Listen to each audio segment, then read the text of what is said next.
Hello students, let us start the new topics, that is calculus. This is part 1 of the topics calculus.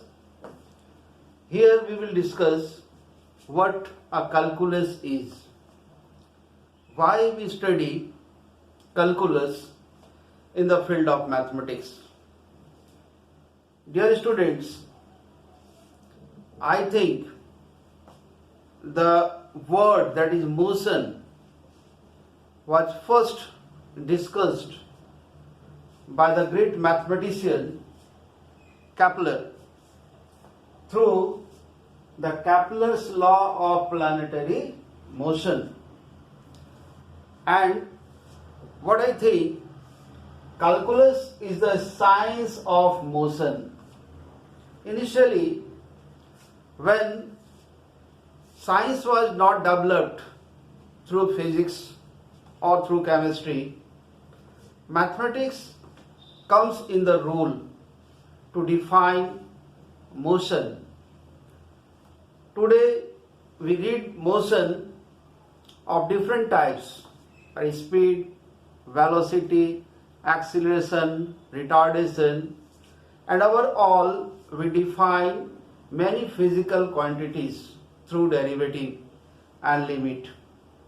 So derivative comes in the rule which define the tangential path motion of the body, which define the direction, and when any quantity have the magnitude and the direction, they are called vectors. So what I think, physics is the study of vector, scalar and tensor, and which comes through the topics called calculus. Now, what about the Kepler's laws of planetary motion? Kepler states that each and every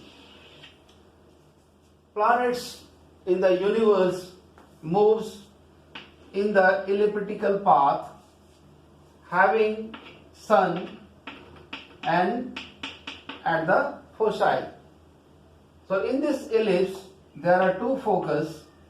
Either the sun lives in here in this focus number 1, or the sun lives in focus number 2, and these planets move through this elliptical path. So this is the first law of planetary motion.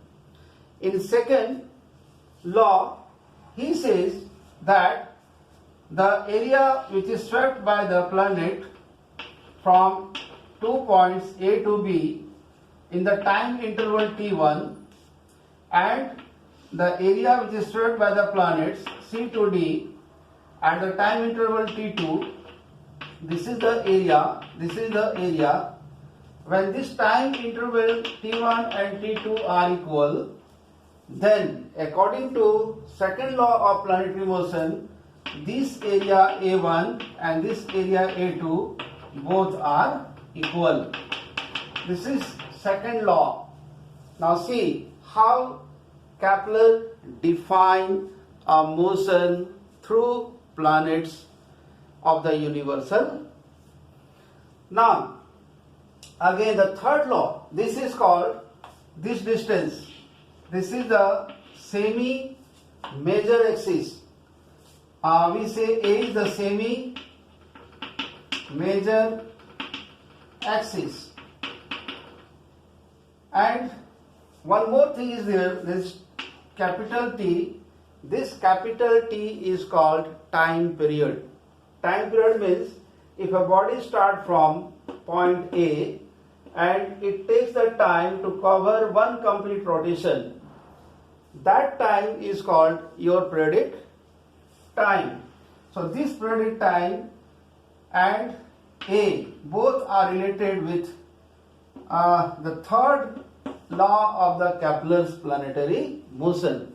He says the square of the time period is directly proportional to cube of the semi-major axis of the path.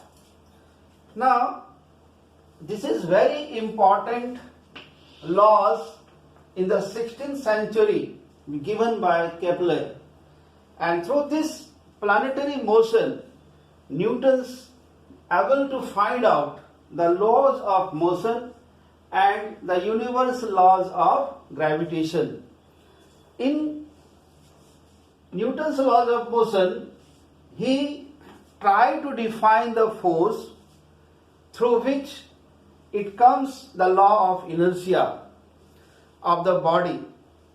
And in the second law, he capable to find the unit of the force, that is your F is equal to ma, by saying if the planet moves in the circle, what should be happen and what we will gain. So through Newton's laws of motion, he tries to give the definition of force, the law of inertia, the unit of force and the quantity of force what we applied on a body and what we get from that body. That is equality of the force, when there is equal and opposite reaction when a force is applied on the point of the body. So this is very important equation which comes through the second law of the motion. And finally, the last one, that is your Newton's universal law of gravitation. In this law, he says each and every bodies in the universe have a force of attraction between them.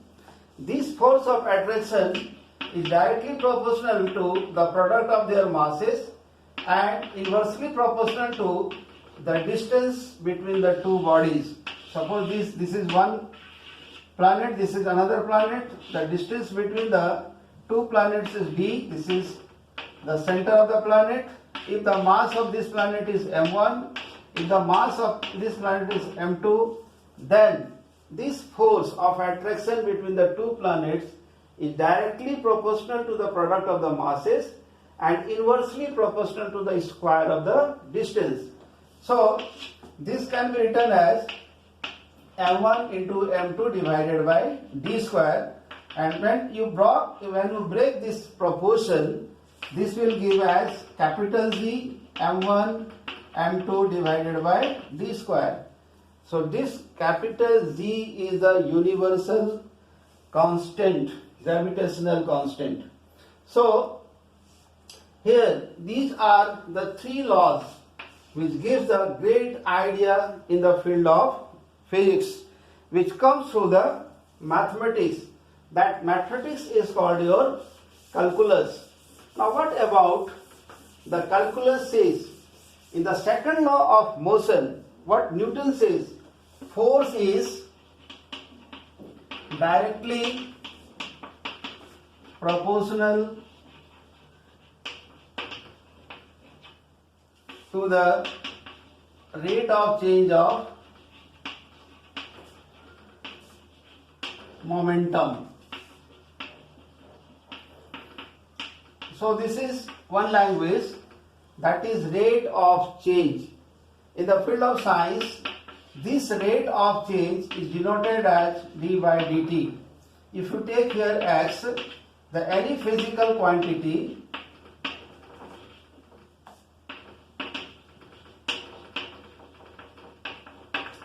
then this notation is called the derivative of x with respect to time.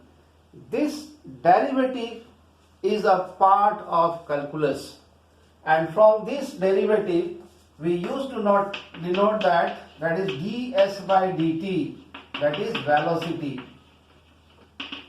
Now dv by dt, this is acceleration. Now see what is the role of calculus in the field of physics. Ramnan, a great mathematician, truly says that physics becomes science only after the invention of calculus. So what I say here, this is force is directly proportional to the rate of change of momentum. Now what is this momentum? Momentum is the product of mass and the velocity of the body. This momentum is the product of mass and velocity. So what I say, calculus is the study of motion. Before Kepler, there is no definition of speed, there is no definition of force, there is no definition of velocity, there is no definition of acceleration. So when calculus is introduced by the great mathematician Newton, and another mathematician is there, Leibniz. So I think Leibniz worked more than Newton in the field of calculus. लेकिन Newton उस समय, Newton का जो नाम था वो Lebanese से कहीं ज्यादा था, इसीलिए लेबनिज को लोग भूल जाते थे और लेबनिज हर वक्त ये प्रयास करते थे कि वो न्यूटन के स्टेज में बुलाने पर भी ना जाए। ये आपसी मामला था। फिर भी न्यूटन और लेबनिज को हम कह सकते हैं they are the father of calculus. When calculus entered the science, it is developed. You see here velocity comes in the knowledge of the motion through Newton's second law of motion. So this is the calculus. What we say, calculus is the science of motion. Now another thing in the field of mathematics, that is B. Calculus is the study of the summation of the series when any quantity is approaches toward infinite. Suppose I want to find out what will be the summation of 1 by n, to what quantity this summation of 1 by n will be approached to if n approaches to infinite. So this is another language of the mathematics. This language is called limit. We can write this one as limit n tends to infinite summation of 1 by n, or you write limit n tends to infinite 1 by n. This is what will be the value of this quantity.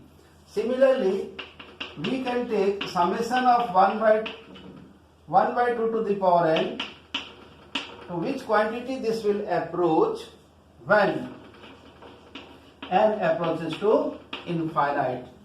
So similarly, one more thing, that is summation of 2 to the power n, to which quantity this summation will be approached when n approaches to infinite. Now one very big formula which is given by the Euler, that is the bounded function 1 by x divided by x will be approaches towards the value e. E is the exponential number. We also say this number as Euler number. This Euler number is irrational number, what we say, but I think this e is the transcendental number. So this approaches to e if n approaches to infinite. That is what this can be written as limit n tends to infinite, or we say यहाँ पर x लिखिए x tends to infinite, or we say x tends to infinite 1 by 1 plus 1 by x to the power x. This is equal to e. हम अगर इसको ऐसे लिखते हैं कि अगर x का अप्रोचिंग इनफाइनाइट के तरफ है तो 1 plus 1 by x to the power x का अप्रोचिंग e के तरफ होगा। ये जो लैंग्वेज हमने यहाँ पर यूज किया, इस लैंग्वेज को इस तरह से भी लिख सकते हैं। This is the second thing what we study. First, calculus is the science of motion. Second, calculus is the study of the summation of the series approaching toward when n approaches to the infinite. The last C part, that is part C. See, the very important thing that I always says that calculus is the study of function. Calculus is the study of function. तो ये किस तरह का study करता है? जैसे एक छोटा सा एग्जांपल हम देते हैं. जैसे मान लीजिए हम एक फंक्शन लिए f(x) = mod x. इसका ग्राफ आपको पता है, इसका ग्राफ इस तरह से होता है. हम लोग पार्ट 3 में या पार्ट 4 में हम लोग इस चीज को पढ़े हुए हैं कि mod x का ग्राफ क्या होता है. Suppose I want to find out the limit of the function mod x is equal to what? तो इसके लिए हमें दो चीज का समाधान करना होगा. पहला कि 0 के इधर x नेगेटिव है और 0 के इधर x पॉजिटिव है. तो पहला केस में हमको लेना होगा कि when x is less than 0.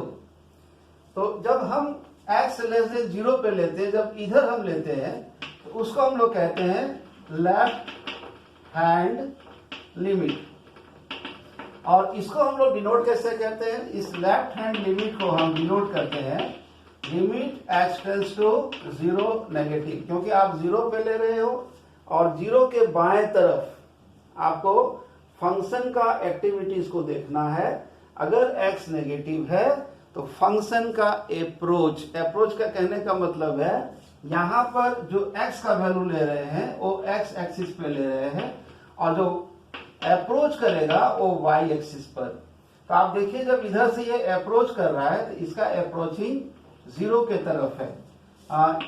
This is your 0. Similarly जब आप इस फंक्शन को केस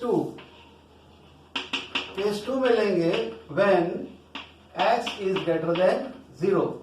जब आप फंक्शन को इधर डिफाइन करेंगे इसको हम लोग कहते हैं right hand limit.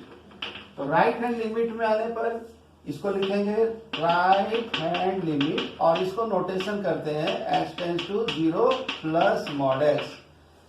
Dear students, always remember that this notation minus is the notation for left hand limit of the point and this plus is the notation of right hand limit of this point. जब ये इधर से approach कर रहा है ये इधर आते आते कहाँ आ रहा है? ये 0 पे. So this is also 0. तो इसका मतलब हुआ जब किसी भी फंक्शन का लेफ्ट हैंड लिमिट और राइट हैंड लिमिट दोनों बराबर हो, जैसे लेफ्ट हैंड लिमिट में इसका अप्रोचिंग 0 के तरफ है, राइट हैंड लिमिट में इसका अप्रोचिंग 0 के तरफ है. तो यहां पर आप देखिए जो लेफ्ट हैंड लिमिट है और जो राइट हैंड लिमिट है दोनों बराबर है. तब हम कह सकते हैं the limit of the function as at x approaches to 0 of mod x, this is your 0. और एक चीज मैं यहाँ बताना चाहूंगा, whenever the left hand limit and right hand limit of a function is equal to a point, the function is known to be a continuous function. This is a continuous function. जैसे एक example और ले लिया जाए, example number 2. Let us discuss about the function of signum. This is signum function. प्यारे बच्चों, जो relation और फंक्शन टॉपिक्स आप लोग को बताया गया है इस चैनल के माध्यम से वो बहुत इम्पोर्टेंट है. उसको आप बार बार पढ़िए और समझने का कोशिश कीजिए।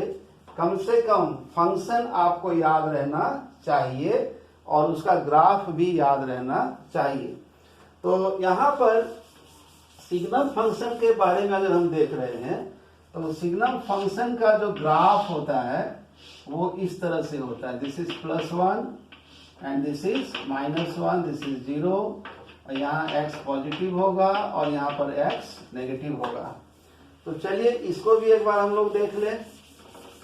यहाँ आप साफ रूप से देख रहे हो कि जो when x is negative, so left hand limit, this is limit x tends to 0 minus mod x by x। तो इसका अप्रोचिंग किधर है? देखिए इसका अप्रोचिंग जो है वो -1 के तरफ है। सो दिस इज योर -1।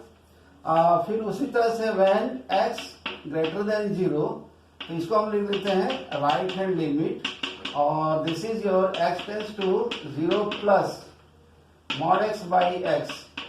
जब फंक्शन पॉजिटिव पे लिया जाता है तो इसका अप्रोचिंग देखो किधर है, इसका अप्रोचिंग है +1 के तरफ। So this is your +1।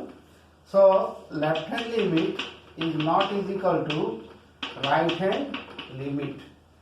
इसका मतलब हुआ कि यहां पर जो फंक्शन है that is limit x tends to 0 mod x by x is not defined. Not defined मतलब हुआ not exist. So whenever the left hand limit and right hand limit of a function are not equal, then we say the limit of the function does not exist.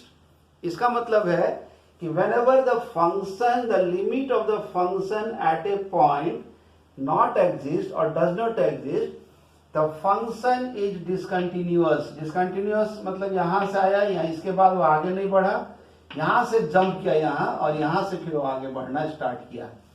So at x is equal to 0, this function is a discontinuous function. Similarly हम calculus के माध्यम से किसी भी function का, ये function इसको कहते हैं इंक्रीजिंग फंक्शन, और अगर यही इस तरह से हो इसको कहते हैं डिक्रीजिंग फंक्शन। इसका भी स्टडी हम लोग करते हैं। जब किसी भी फंक्शन का डेरिवेटिव पॉजिटिव होगा किसी पॉइंट पर तो वो फंक्शन इंक्रीजिंग होगा, और किसी भी फंक्शन का डेरिवेटिव अगर नेगेटिव होगा किसी पॉइंट पर तो ये फंक्शन डिक्रीजिंग होगा। This is a very important part of the calculus. यहां से भी हम फंक्शन के बारे में पता लगाते हैं। इसी तरह से अगर एक फंक्शन यहां से यहां तक या दिस द मैक्सिमम पॉइंट, इसका भी पता हम लगाते हैं डेरिवेटिव के माध्यम से। दिस इज द मैक्सिमम, यहां से यहां तक, इससे ऊपर ये नहीं जाएगा, और दिस इज द मिनिमम, इससे नीचे नहीं आएगा। This is also study through the calculus. So calculus is very important mathematics through which we can calculate the size, the activity and the action of the functions and the action of the particles which moves through the curve. जैसे मान लीजिए एक body को हमने यहां से यहां तक फेंका, और यहां से मैंने इस बॉडी को फेंका है और ये पॉइंट P पर आया है। यहां से यहां तक जाने में इसको टी टाइम का यूनिट, टी टाइम लिया हुआ है, टी सेकेंड है। और ये जो ग्राफ है, इसका ग्राफ को हम लोग अगर इस तरह से लिखेंगे, अगर हम इसी x को t के फॉर्म में कन्वर्ट करेंगे, दैट इज लाइक दिस, और मुझे चाहिए यहां पर उस बॉडी का वेलोसिटी कितना है, what is the velocity of the body after t second और t यूनिट्स ऑफ टाइम। तो वेलोसिटी जो होता है दिस इज f', और अगर t को हम लोग मान लीजिए 5 सेकेंड में हमको निकालना है, what is the velocity of the body after 5 second of the throwing. तो यहां पर हम लिखेंगे F dash T, this is 2at plus B. So अब हम लोग यहाँ देंगे एफ डैश 5, दिस 5 को यहाँ बैठा दीजिए, this is 10a plus B. This is the velocity of the body. अगर आप इसको मीटर के हिसाब से देखें तो मीटर पर सेकेंड हो गया, किलोमीटर तो किलोमीटर पर सेकेंड होगा। So you see how we find the velocity of the body after some interval of time. तो इस वेलोसिटी को इंस्टेंटेनियस वेलोसिटी के रूप में भी देखा जाता है। What is the velocity of the particle at that instant of time. Similarly, through calculus, we calculate acceleration, we calculate force, and many physical quantities. So, 3 important points we have discussed. Number 1, calculus is the study of motion.